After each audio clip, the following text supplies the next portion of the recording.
जब कोई व्यक्ति गैर कानूनी तरीके से भारत के अंदर घुस जाता है या फिर गैर कानूनी तरीके से भारत के अंदर रहता है, जब वह भारत के अंदर आया तो वह कानूनी तरीके से आया था।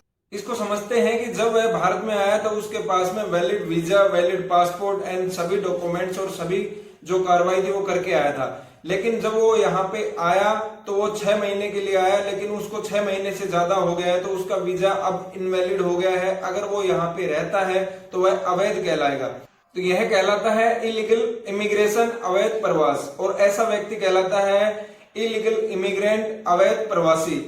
ऐसा कोई भी व्यक्ति जिसके पास में भारत की सिटीजनशिप नहीं है, भारत की नागरिकता नहीं है, वह कहलाएगा विदेशी व्यक्ति। यह बताता है हमें फॉरेनर्स एक्ट 1946। अब इलीगल इमिग्रेशन को समझने के लिए वर्तमान में एक ज्वलंत मुद्दा है सीमा हैदर का। अगर उसको बताते हैं तो वह इलीगल इमिग्रेशन का ही एक उदाहरण है कि वह यहाँ पे इंडिया में आई है। अगर किसी व्यक्ति के पास में वैलिड डॉक्यूमेंट्स नहीं है, पासपोर्ट, वीजा जैसे और भी जो संबंधित दस्तावेज नहीं है, तो उस व्यक्ति के ऊपर इंडियन पासपोर्ट अधिनियम 1920 की धारा 3 के तहत उसके ऊपर 5 साल तक की सजा का प्रावधान और 50,000 रुपए तक जुर्माना या फिर दोनों है। अगर ऐसे व्यक्ति का कोई साथ देता है तो साथ देने वाले व्यक्ति के ऊपर भी धारा 120 बी के तहत षड्यंत्र के तहत कार्यविधि करने के लिए उसको भी दोषी करार दिया जाता है और उसके ऊपर भी वही सभी धाराएं लगेंगी जो भारत में इलीगल इमिग्रेंट के ऊपर लगेंगी। अब हम बात करते हैं सीमा हैदर के ऊपर। सीमा हैदर पाकिस्तान की रहने वाली बलूचिस्तान की, जो वाया सऊदी अरब, सऊदी अरब से नेपाल, नेपाल से इंडिया आती है अपने साथी सचिन के साथ में। यह सारी जो हमें जो तथ्य मिले हैं ये सभी सोशल मीडिया से और जो न्यूज पे उसके जो बयान है उसके मुताबिक है। जो उसने बताया है कि वह सबसे पहले सऊदी अरब का वीजा लगा के सऊदी अरब जाती है, उसके बाद में वह नेपाल जाती है और नेपाल से इंडिया आती है। तो जब वह इंडिया में आती है तो यह इलीगल इमिग्रेंट है, उसके पास में इंडिया के कोई भी वैलिड डॉक्यूमेंट्स नहीं है, ना ही उसके पास में यहाँ की नागरिकता है। नागरिकता अधिनियम 1955 यह बताता है कि किसी व्यक्ति को भारत की नागरिकता मिल सकती है, उसके लिए जो आवश्यक शर्तें हैं। नागरिकता अधिनियम 1955 ही यह नियंत्रित करता है कि किस व्यक्ति को भारत की नागरिकता मिलनी चाहिए और किस व्यक्ति को भारत की नागरिकता नहीं मिलनी चाहिए। तो जिस व्यक्ति को भारत की नागरिकता मिलनी चाहिए उसके लिए कुछ शर्तें निर्धारित की गई हैं।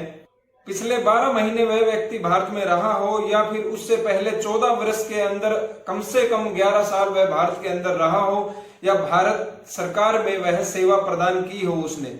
सीमा हैदर बलूचिस्तान की रहने वाली है, जिसका प्रेम प्रसंग भारत के सचिन के साथ में पबजी के माध्यम से चला था और अब वह बता रही है कि उसने और सचिन ने शादी कर ली है नेपाल के अंदर। जब भी कोई व्यक्ति पूरे दस्तावेज ना होने या फिर वैध दस्तावेज ना होने के बाद भी देश में घुसता है या फिर देश में पाया जाता है तो वह इलीगल इमिग्रेंट कहलाएगा, अवैध प्रवासी कहलाएगा। या फिर यहाँ पर जो आया था वो वैध था लेकिन उसके बाद में उसके डॉक्यूमेंट अवैध हो गए हैं तो वह अवैध प्रवासी कहलाएगा। ऐसे व्यक्ति को सजा का प्रावधान है।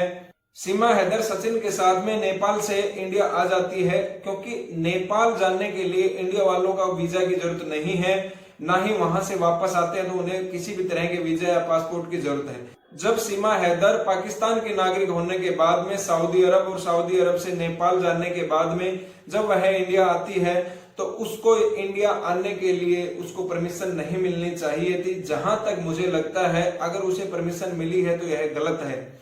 तो वह किस तरह से इंडिया में आई, यह अवैध है। अगर वो इसको वैध साबित कर रही है तो उसके पास में क्या डॉक्यूमेंट्स हैं। आपकी इस सब बातों के ऊपर क्या राय है? क्या सीमा हैदर का आना इंडिया में वैध है और इंडिया में रहना उसका क्या गैर कानूनी नहीं है? तो इसके ऊपर आप अपने कमेंट्स करके हमें बता सकते हैं और अगर आपकी कोई भी राय है तो आप हमें कमेंट के जरिए हमें बता सकते हैं। अगर आपने चैनल को अभी तक सब्सक्राइब नहीं किया है तो चैनल को सब्सक्राइब कीजिए, बेल आइकन को दबाइए और इस तरह की और इन्फॉर्मेटिव वीडियोज के लिए हमसे जुड़े रहिए। सीमा हैदर ने एक न्यूज चैनल को दिए हुए अपने इंटरव्यू में बताया कि मेरी पहली बार बात पबजी के माध्यम से हुई थी सचिन से। उसके बाद में हमने काफी समय तक बातचीत करते रहे और फिर उसके बाद में जब मुलाकात के लिए नेपाल में मिलना डिसाइड किया तो वहां पे मिलने के बाद में वहां पे शादी की। उसके बाद में वो अपने सभी 4 बच्चों को लेकर इंडिया में आ गई। अब वह इंडिया में सचिन के घर पर रहती है।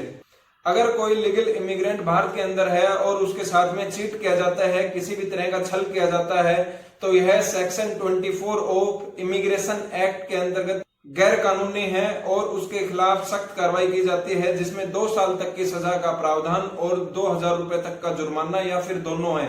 अब इस सीमा हैदर और सचिन वाले मैटर में दोस्तों, जब सीमा हैदर यहाँ पे आती है और उसके पास में पासपोर्ट और वीजा इंडिया का वीजा नहीं है, तो उसके ऊपर जो धारा लगती है वह इलीगल इमिग्रेंट कहलाएगी और सीमा हैदर के ऊपर सेक्शन 3 ऑफ इंडियन पासपोर्ट अधिनियम 1920 के तहत उसको जुर्माना और फाइन दोनों लगते हैं और उसका साथ देने के लिए यहाँ पर सचिन के ऊपर भी धारा 120 बी के तहत कार्रवाई होती है और वो सभी धाराएं उसके ऊपर भी फ्रेम हो सकती है जो सीमा हैदर के ऊपर होती है। अब यहाँ पर बीच में एक वीडियो ये भी आ रहा है, वहां पर पाकिस्तान मीडिया यह दिखा रही है, रिपोर्टर्स उसके पति गुलाम हैदर का इंटरव्यू ले रहे हैं, तो वो यह गुहार लगा रहा है भारतीय सरकार से और पाकिस्तानी सरकार से और सीमा से कि सीमा तुम आ जाओ, यहाँ पर बच्चे हैं, बच्चों का भविष्य है, हमें देखना है।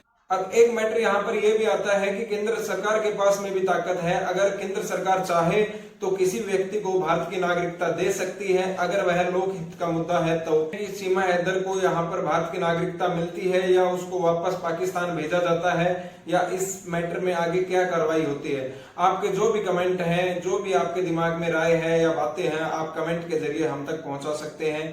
क्या उसको भारत की नागरिकता मिलनी चाहिए, इसके ऊपर जरूर अपनी टिप्पणी, अपनी राय दीजिए।